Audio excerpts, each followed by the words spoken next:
Whitby, Inglaterra, octubre de 1888. El Mar del Norte no es aquí una invitación, sino una amenaza de pizarra líquida que golpea con ritmo fúnebre contra los acantilados de basalto. La bruma, esa entidad espesa y casi sólida que los lugareños llaman Jaar, se arrastra desde el horizonte como un sudario húmedo, envolviendo las ruinas de la abadía y descendiendo por las estrechas callejuelas empedradas hasta saturar el aire con un olor persistente a salitre corrompido, carbón quemado y pescado viejo. En esta época del año, la luz del sol es un recuerdo pálido que apenas logra perforar el gris ceniciento antes de las 4 de la tarde, dejando paso a una penumbra donde las farolas de gas sisean y parpadean, proyectando sombras alargadas y deformes sobre los muros de ladrillo tiznado. Las casas, amontonadas unas sobre otras en las laderas escarpadas, parecen vigilar el puerto con ventanas que semejan ojos legañosos, mientras el sonido metálico de las jarcias de los barcos golpeando contra los mástiles compone una sinfonía de desolación que se filtra por cada rendija.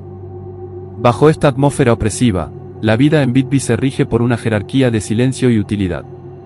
La revolución industrial ha dejado su huella no solo en las chimeneas de las fábricas cercanas, sino en la psicología de una población que entiende la pobreza como un pecado y la enfermedad mental como un desperdicio de recursos.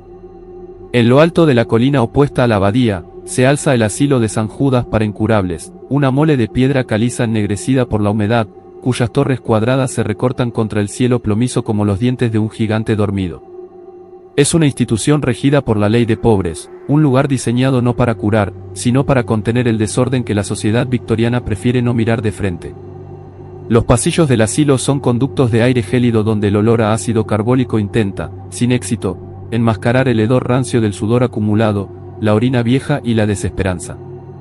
Aquí, la tecnología del progreso, el gas, el vapor, la nueva farmacopea se utiliza para estandarizar la existencia humana hasta convertirla en una cifra en un libro de contabilidad.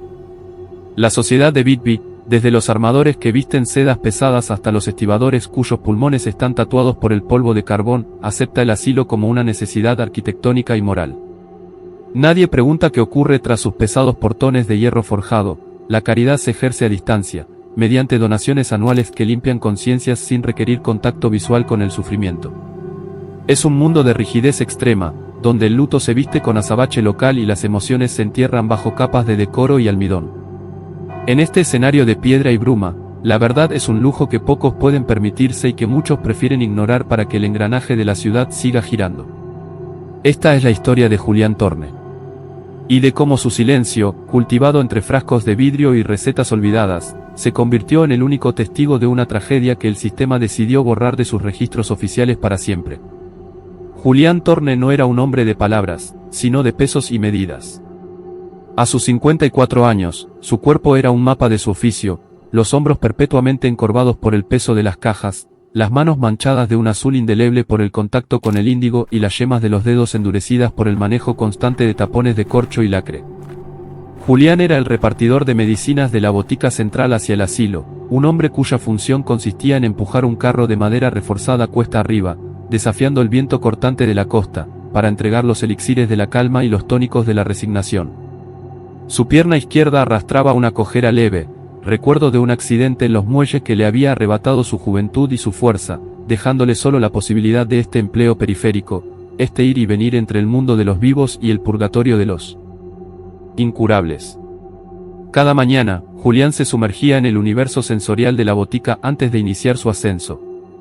El aire allí era denso, una mezcla narcótica de valeriana, ruibarbo, éter y opio. El sonido constante era el del mortero golpeando contra el granito, un ritmo hipnótico que marcaba el paso de las horas. La luz se filtraba a través de grandes globos de vidrio de colores azul cobalto para los venenos, ámbar para los jarabes, creando un caleidoscopio lúgubre en las paredes de madera de roble. Julián sentía el frío del metal en los tiradores de las cajas y la textura granulosa de los polvos que a veces escapaban de los envases. Su contradicción interna residía en su propia necesidad de orden, amaba la precisión de las fórmulas, pero sospechaba que la paz que él distribuía en frascos no era sino una forma lenta de desaparición. Él, que había perdido a su hija Clara durante la gran fiebre de hace 15 años, conocía la diferencia entre una medicina que busca la vida y una que solo busca el silencio del que sufre. Un recuerdo solía asaltarlo cuando el carro se volvía especialmente pesado en la pendiente del acantilado. Veía a Clara, con apenas 7 años, consumiéndose en una cama de sábanas ásperas mientras él, desesperado, corría de un lado a otro buscando una cura que no existía para los pobres.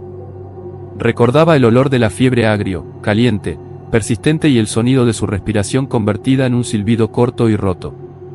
Aquella pérdida no había sido una abstracción, había sido la pérdida de la suavidad de su mano pequeña, del brillo de su cabello bajo la luz de una vela única, y de la promesa de un futuro donde él no tuviera que ser un mero transportista de la desdicha ajena.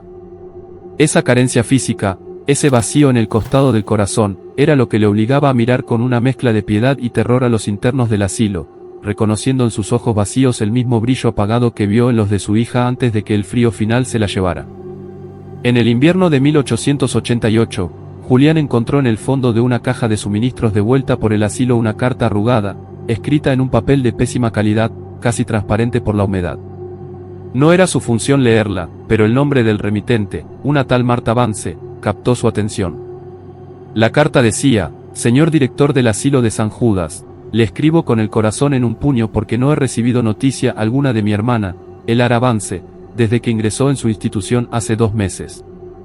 Cuando la entregué a su cuidado, me aseguraron que el tratamiento de reposo y los tónicos de hierro le devolverían la cordura que perdió tras la muerte de su esposo.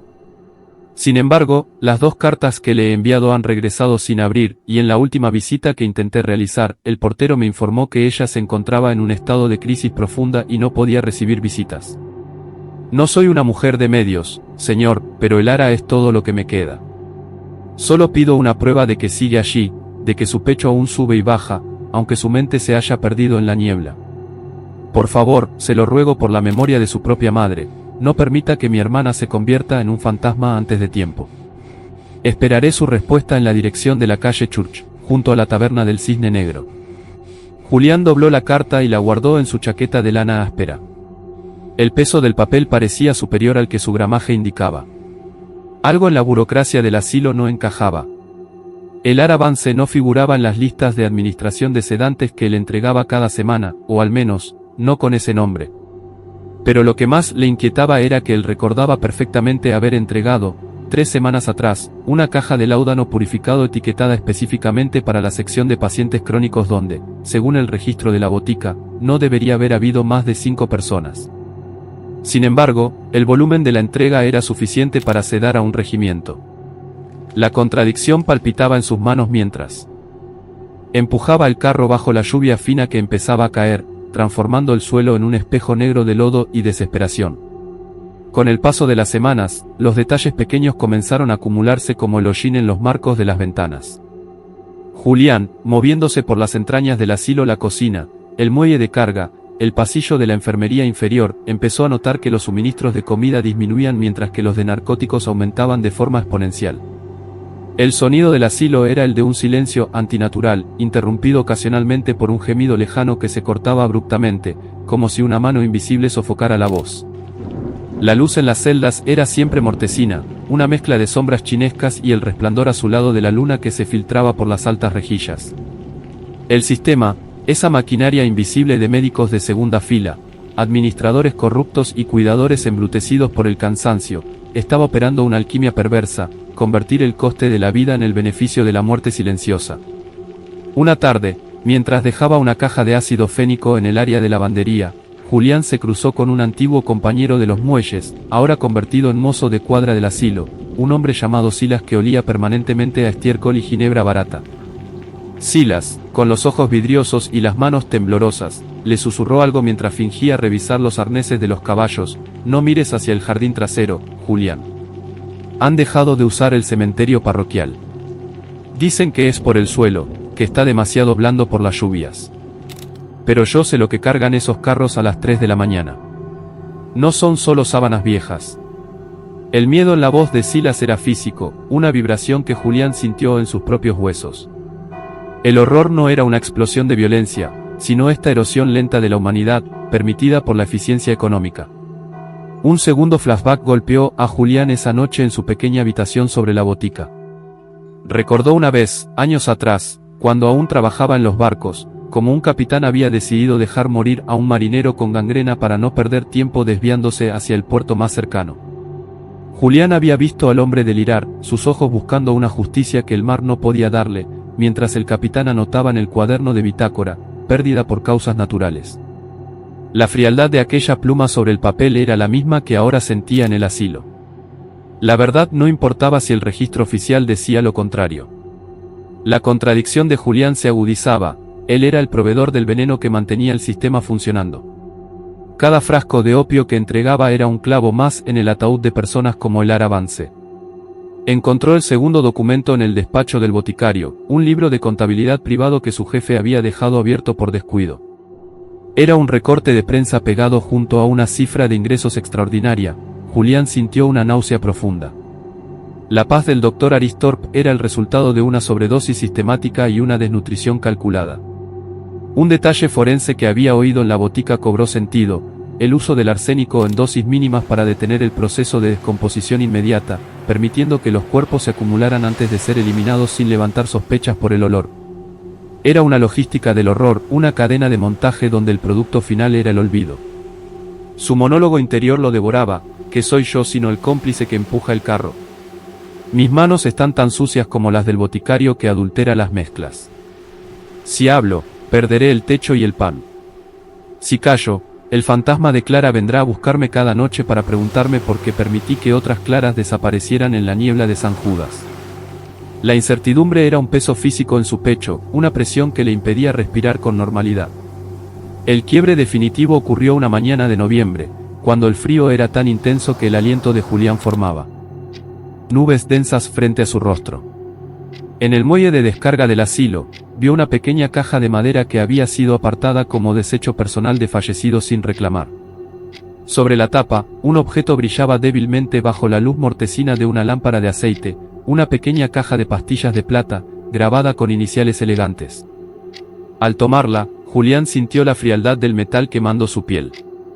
Al abrirla, no encontró pastillas, sino un mechón de cabello rubio, atado con un hilo de seda descolorido, y una inscripción en el interior de la tapa: para el Lara, de su hermana Marta, 1885. El objeto revelaba la mentira con una claridad brutal.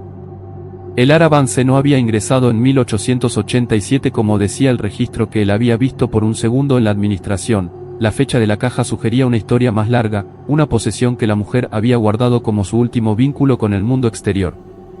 Pero lo más estremecedor era el olor que emanaba del interior de la cajita. No olía a medicina, sino a almendras amargas, el rastro inconfundible del cianuro utilizado para limpiar los casos más difíciles, aquellos que se negaban a sumergirse en el sueño eterno del opio. Julián lo entendió todo en ese momento, no a través de una confesión, sino a través del tacto y el olfato. La plata estaba empañada, no por el tiempo, sino por el contacto con los fluidos de alguien que había muerto en agonía, aferrándose a ese pequeño recuerdo mientras el sistema le arrebataba la vida por una cuestión de balance de gastos. La pérdida específica se materializó ante él, no era solo la vida de Lara, sino la destrucción total de la identidad. Esa cajita era el único resto de una existencia que el asilo de San Judas había decidido que no valía el precio de su pan diario. Julián guardó la caja en su bolsillo. Sabía lo que tenía que hacer, pero también sabía dónde vivía. Fue a la dirección de la calle Church, junto al Cisne Negro. Encontró a Marta Vance en una habitación que olía a pobreza digna y a esperanza marchita. No le entregó la caja. No le contó la verdad. ¿Cómo decirle a una hermana que su ser querido había sido procesado como material de desecho en una fábrica de olvido? En su lugar, le entregó unas pocas monedas que había ahorrado y le mintió, diciéndole que Lara había muerto en paz, mientras dormía, y que sus últimas palabras habían sido de afecto. Fue la mentira más misericordiosa, y al mismo tiempo, la más cobarde de su vida. Julián Thorne continuó repartiendo medicinas durante 2 años más. Vio cómo el Dr. Aristorp era condecorado por su excelencia administrativa y cómo la botica prosperaba con nuevos contratos institucionales. El sistema era demasiado grande, demasiado enraizado en la lógica de la época para ser derribado por un repartidor cojo y una cajita de plata. Julián cargó con el secreto, sintiendo el peso del objeto en su bolsillo cada día, hasta que sus propias manos se volvieron demasiado débiles para sostener el mortero o empujar el carro. Murió en el invierno de 1891, en la misma soledad que había presenciado en tantos otros. El libro de contabilidad del boticario y la caja de plata desaparecieron con sus pocas pertenencias, vendidos como chatarra o quemados como basura. La verdad sobre el asilo de San Judas solo emergió décadas después, cuando una reforma urbanística obligó a excavar los cimientos de la antigua institución para construir una nueva estación de ferrocarril. Allí, bajo el suelo que Julián había pisado miles de veces, los trabajadores encontraron no un cementerio, sino una fosa común de proporciones industriales, donde los restos óseos mostraban las marcas químicas de una sedación prolongada y sistemática. Pero para entonces, los culpables eran solo nombres en lápidas de mármol caro en el cementerio principal de Whitby, y las víctimas habían sido borradas incluso de la memoria de sus descendientes. La justicia es, a menudo, una disciplina arqueológica que llega cuando ya no hay nadie a quien consolar. Hoy, cuando la bruma baja sobre Whitby y el siseo del gas es reemplazado por el zumbido de la electricidad, todavía se puede sentir en la ladera del acantilado esa pesadez en el aire, ese eco de un carro de madera que sube trabajosamente la pendiente. Es el recordatorio de que el verdadero horror no reside en los monstruos de la ficción, sino en la pulcritud de un libro de contabilidad donde la vida humana se anota en la columna de los gastos a reducir.